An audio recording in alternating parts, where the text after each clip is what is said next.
ergue lá na esquerda, recolhe Gerson, tá para Rildo. Rildo parte desesperadamente para o ataque, está aberto. Edu faz o passe em profundidade na esquerda para o moço de Jaú. Ele escapa de campo, chutou, o goleiro largou. Gol!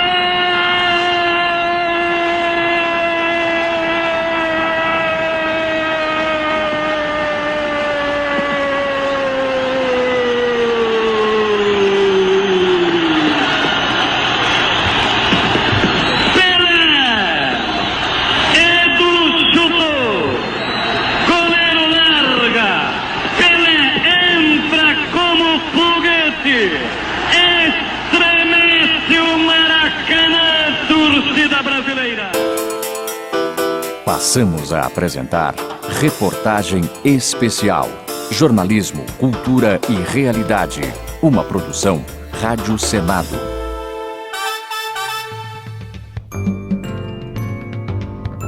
O Gigante de Concreto. Histórias dos 60 anos do Maracanã.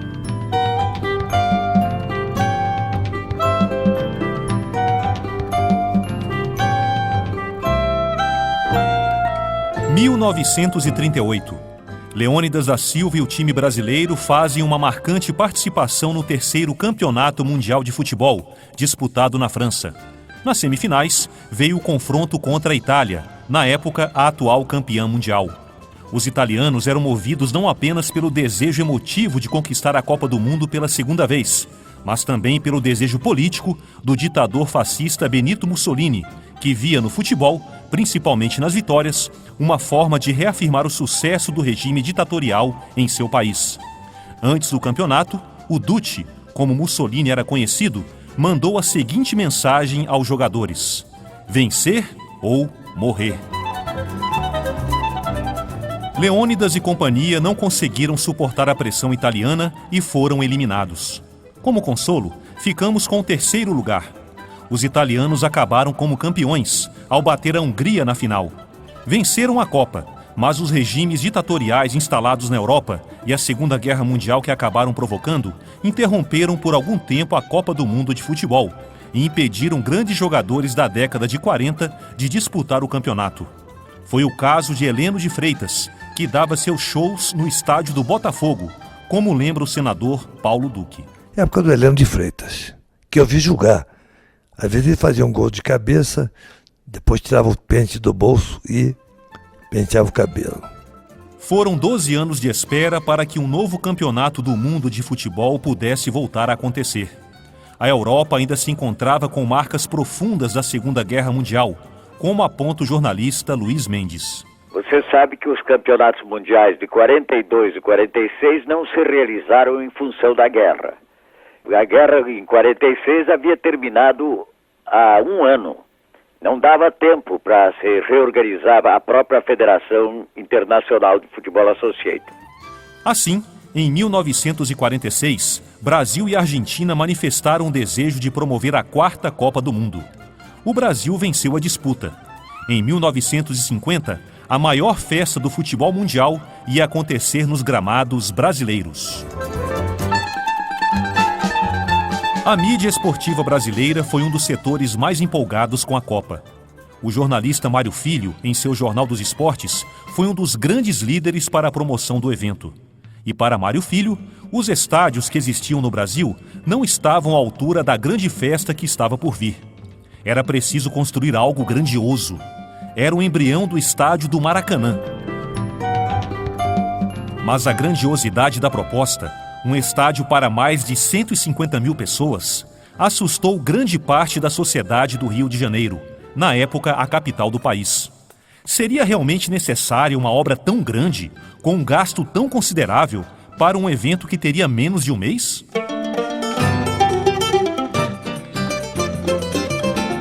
Os debates foram intensos. De um lado, o prefeito Mendes de Moraes, o jornalista Mário Filho e Ari Barroso, então o vereador mais votado do Rio de Janeiro. Do outro lado, Carlos Lacerda, com seu jornal Tribuna da Imprensa. Ari contava com grande apoio popular, já que além de ser um dos astros do rádio brasileiro, era também narrador esportivo. Trouxe todo esse apoio para as discussões e conseguiu aprovar todos os projetos relativos à construção do estádio. Isso frustrou Lacerda, que passou a usar o seu jornal para fazer duras críticas à obra, como recorda o senador Paulo Duque. Todo dia os jornais, sobretudo a Tribuna de Imprensa, um jornal muito polêmico na época, publicava fotos, os materiais seriam gastos, que poderiam servir para melhor uso se fossem empregados em construção de escolas. Resolvida a burocracia, em 20 de janeiro de 1948, dia de São Sebastião e da cidade do Rio de Janeiro, o prefeito Mendes de Moraes lançou a pedra fundamental do novo estádio.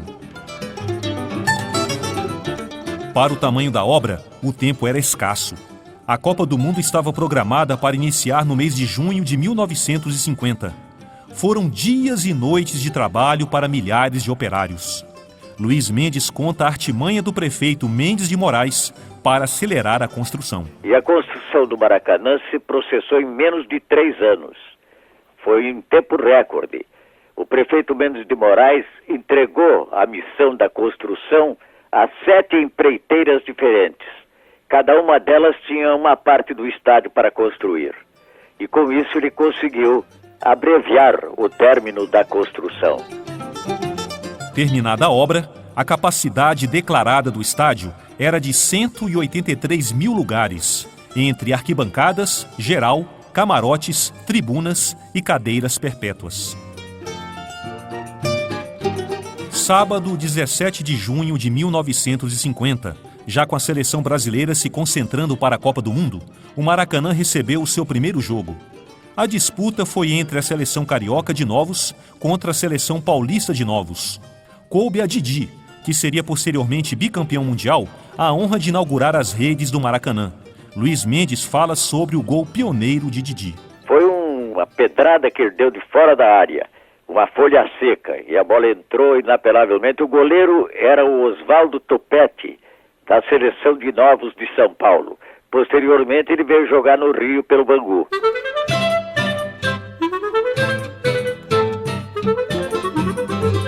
Mas o grande momento do gigante de concreto começaria uma semana depois, em 24 de junho. Brasil e México abriram a 4ª Copa do Mundo de futebol. Os brasileiros passearam em campo e venceram os mexicanos por 4-0.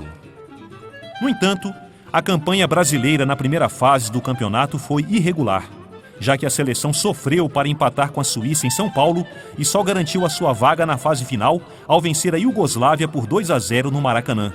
Os dirigentes brasileiros decidiram então que o Brasil só jogaria as partidas decisivas no Maracanã.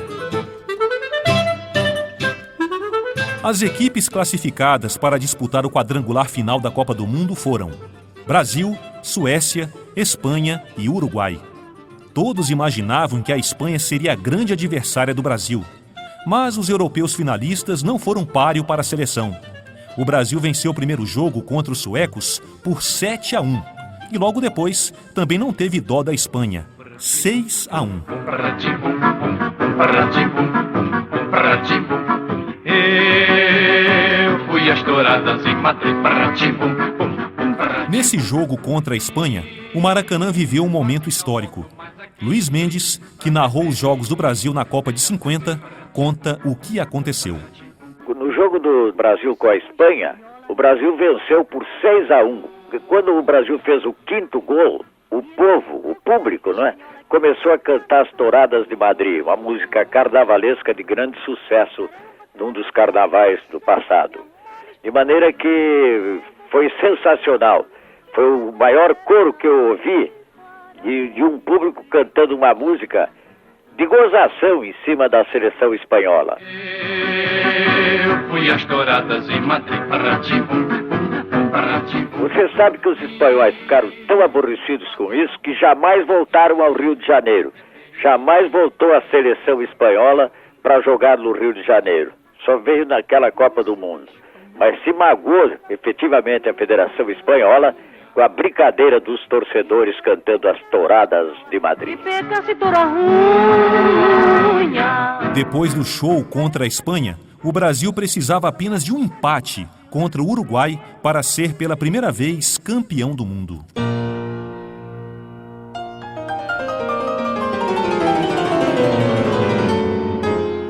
16 de julho de 1950, 3 horas da tarde. No Maracanã, 173.830 pagantes. Previsão de mais de 200 mil presentes. Cerca de 10% da população da capital brasileira presente no estádio. A esperança era ver a primeira conquista do Brasil em Copas do Mundo. O jogo começou tenso, como é de se esperar em uma final de Copa do Mundo. O Brasil não conseguia impor o mesmo ritmo das partidas anteriores, esbarrando na forte defesa armada pelo time uruguaio. O primeiro tempo termina sem gols. Luiz Mendes afirma que houve certa confiança excessiva por parte dos brasileiros em relação aos uruguaios. O público estava iludido com a força da seleção brasileira, que não era tão maior do que a força uruguaia, porque um mês antes da Copa houve a Copa Rio Branco entre Brasil e Uruguai. E foram 3 jogos, um em São Paulo, 2 no Rio. O de São Paulo os uruguaios ganharam por 4-3. E depois perderam por 3-2 e 1-0 no Rio de Janeiro. Então esses marcadores, ou esses placares, não indicavam nenhuma superioridade, porque ganhar por um gol demonstra que as forças são iguais, são parelhas. Vem o segundo tempo e a esperança do título brasileiro cresce. Bastava apenas um empate, mas Friaça abre o placar para a equipe brasileira. O gol saiu aos 2 minutos do segundo tempo e agora era segurar o placar e tentar marcar mais um gol para garantir o caneco. Mas aos 21 minutos do segundo tempo, o Uruguai empata a partida. Didia faz jogada pelo lado direito, vai até a linha de fundo e cruza para trás. Schiaffino aproveita o cruzamento e de primeira faz o empate do Uruguai. Não estava no script este gol uruguaio. O senador Paulo Duque se recorda do fatídico 16 de julho e do momento em que o sonho brasileiro acabou nos pés de Didia, que fez o segundo gol uruguaio. Eu estava sozinho no estádio, eu era estudante de Direito. Fui sozinho, na geral, o jogo muito disputado, todo o Rio de Janeiro lá. E o jogo muito apertado e, de repente, aquele silêncio absoluto. Sabe o que é um silêncio absoluto? De 170 mil pessoas, foi o que aconteceu.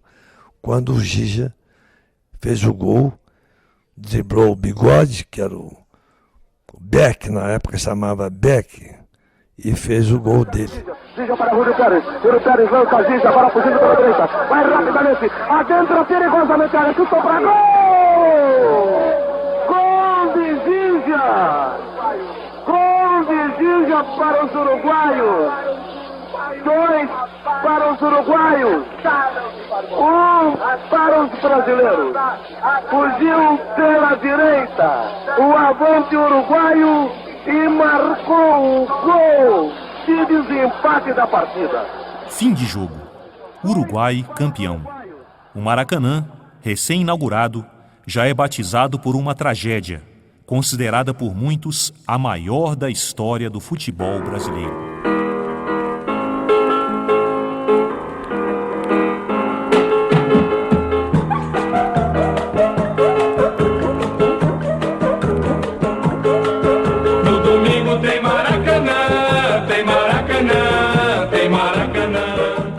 Mas o gigante de concreto ainda teria muitas histórias para contar.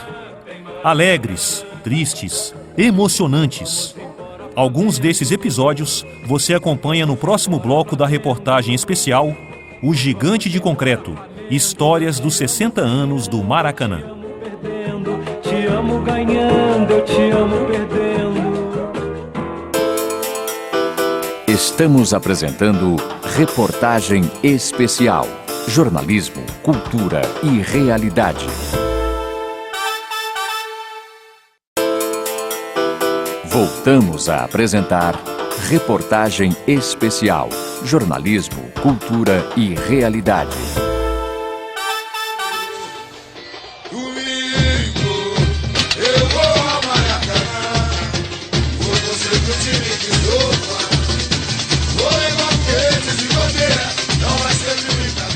Mário Filho teve a honra de ter o seu nome dado de maneira oficial ao Maracanã. Originalmente, o nome do estádio homenageava Mendes de Moraes, o prefeito que conduziu as obras. Mas após a final de 1950, os torcedores procuraram os mais variados culpados por aquela derrota, e a estátua do prefeito que ficava em frente ao estádio foi uma das vítimas. O nome Mendes de Moraes caiu por terra. Assim, o estádio ficou com o nome popular de Maracanã, o nome de um rio que passava próximo ao lugar onde foi construído o gigante. O nome Mário Filho foi dado oficialmente por uma lei de 1967, um ano após o falecimento do jornalista, um dos verdadeiros pilares da construção do estádio. Nelson Rodrigues, então, homenageou o irmão. O maior estádio do mundo tem o seu nome. Pena que não o tenham enterrado lá. Com o Maracanã por túmulo, Mário Filho merecia que o velassem multidões imortais.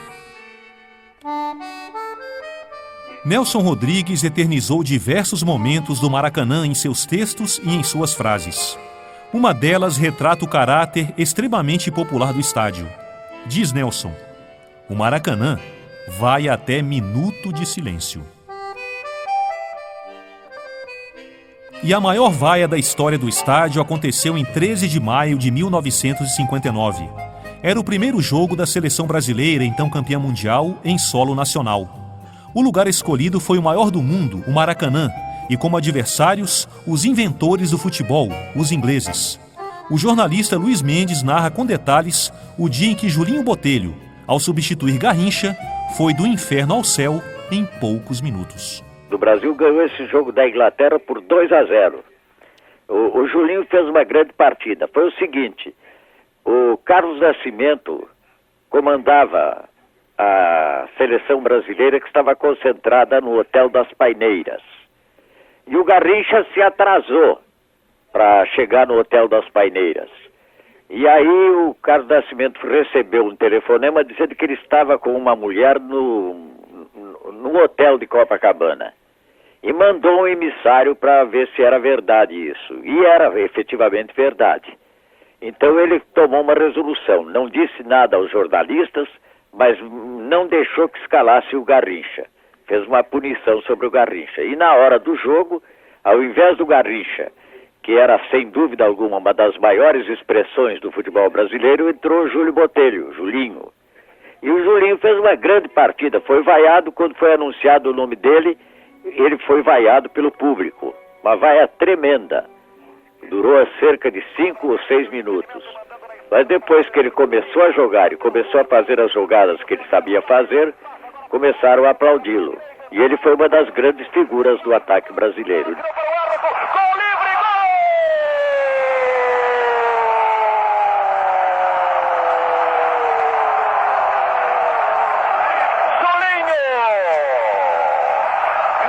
Sequência de jogada de canhoteiro, dando esplendidamente a Henrique. Henrique cruzou na esquerda. Final de jogo: Brasil 2, Inglaterra 0. Julinho, que fez o primeiro gol do jogo e a assistência para o segundo, transformou a maior vaia da história do Maracanã em um dos maiores jogos da sua vida. Outro momento histórico do estádio foi a decisão da Taça Intercontinental de Clubes em 1963. Na disputa, o Milan, campeão europeu, e o Santos, com o desfalque de Pelé. Pepe, um dos atacantes do Santos na década de 60, conta que os jogadores santistas pediram para que as finais da Taça Intercontinental de Clubes fossem disputadas no Maracanã. Porque o Santos tinha um prestígio muito grande no Rio de Janeiro.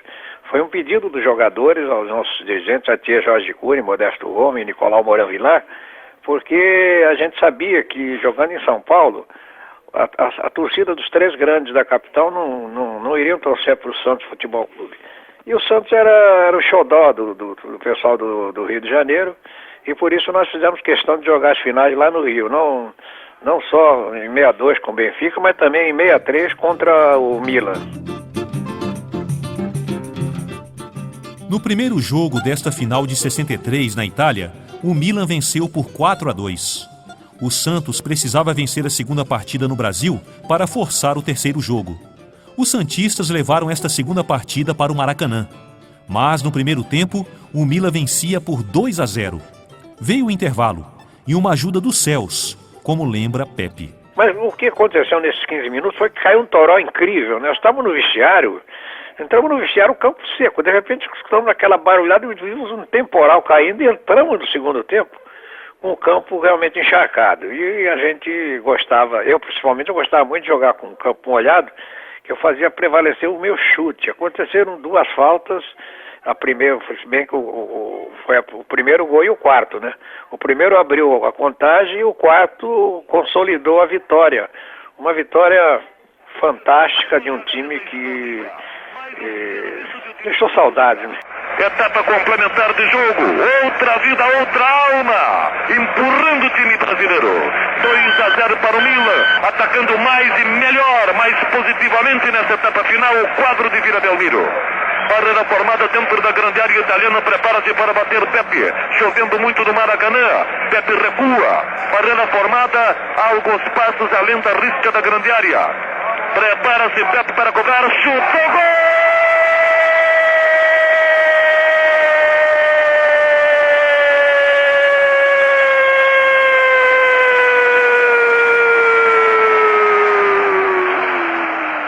Esse jogo aí foi essa vitória, né? Foi realmente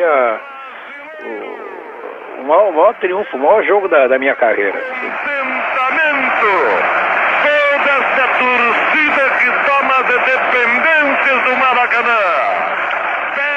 Na terceira partida do campeonato, também no Maracanã, o Santos venceu por 1-0 com gol de Almir e conquistou seu segundo título mundial.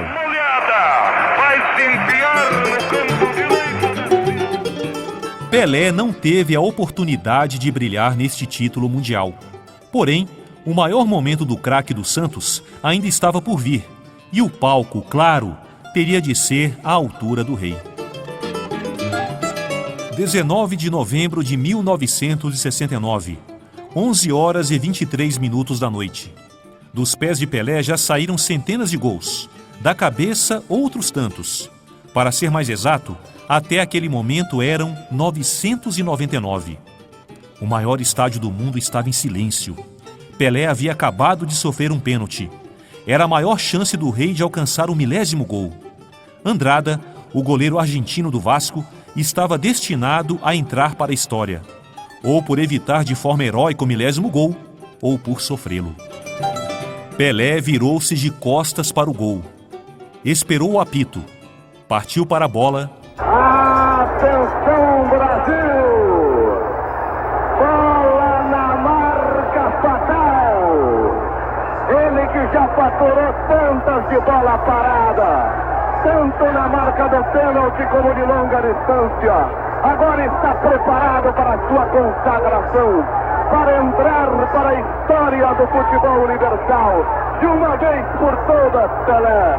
Andrada no centro do gol, o rei com a mão na cintura, a coroa levantada, abaixa-se ele, o rei vai tomar distância, todo o fotógrafo para fora da grande área, volta-se, ele agora demonstra estar tranquilo, com aquela serenidade dos que conhecem, dos que sabem, agora correu de paradinha.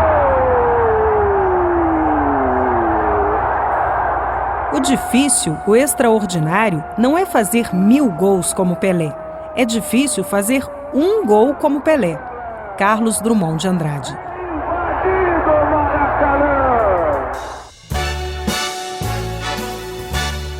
Construído para o futebol, o Maracanã teve, em 1980, um dos seus maiores momentos, recebendo mais um rei. Desta vez, o rei da voz, Frank Sinatra. Era um desejo antigo ter um show de Sinatra no Brasil. Várias foram as tentativas, mas a agenda não permitia que o cantor se apresentasse em terras brasileiras. Até que em 1980, conseguiu-se o que parecia impossível. Na noite de 26 de janeiro, 144 mil pessoas pagaram ingresso e outras tantas entraram de graça no Maracanã. A chuva tentou atrapalhar o espetáculo, mas a vontade do público era bem maior que qualquer tempestade naquele momento. A chuva cessou. O palco, armado no centro do estádio, pôde então receber o grande astro da música internacional.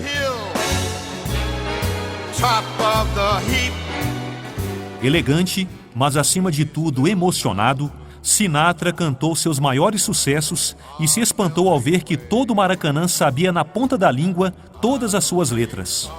Isso acabou por ajudá-lo, pois de tanta emoção, o cantor esqueceu pequenas partes de algumas músicas, como recorda Renzo Mora. Quando ele esqueceu a letra de Strangers in the Night, para você ver como ele estava comovido, a plateia em inglês começou a lembrar ele da letra. Começou a cantar um coral aí de 175 mil pessoas lembrando para ele a letra de Strangers in the Night. Strangers in the night, exchanging glances, wandering in the night. Foi quando, em mais um momento de pura emoção, Sinatra pediu silêncio ao gigante. O público atendeu e o senador Paulo Duque destaca o episódio. Palavra de honra, eu nunca vi um negócio desse. Sabe lá o que é um homem só, um grande cantor, dominar uma plateia espetacular, de noite, sozinho, ele fazia assim, psiii, ninguém falava mais nada, todo mundo assistindo Frank Sinatra. O Maracanã terá mais desafios.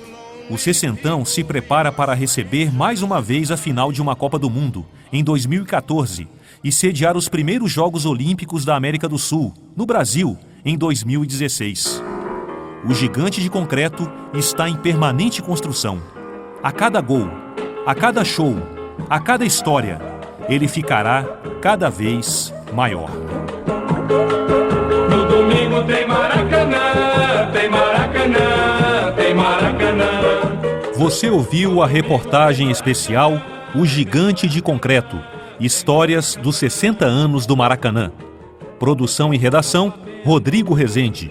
Edição, Luiz Carlos Fonteles. Apresentação, Adriano Faria e Eni Monteiro. Narrações esportivas de Fiore Gigliotti, Antônio Cordeiro, Jorge Cury, Valdir Amaral, Pedro Luiz e Joseval Peixoto. Áudio, André Menezes. Diretor da Rádio Senado, Flávio de Matos. Você pode sugerir temas para as próximas edições do Reportagem Especial. Ligue para a Rádio Senado, 0800 61 2211. 0800 61 2211. A ligação é gratuita. O nosso e-mail é radio@senado.gov.br. E você também pode acessar esse programa pela internet, www.senado.gov.br/rádio.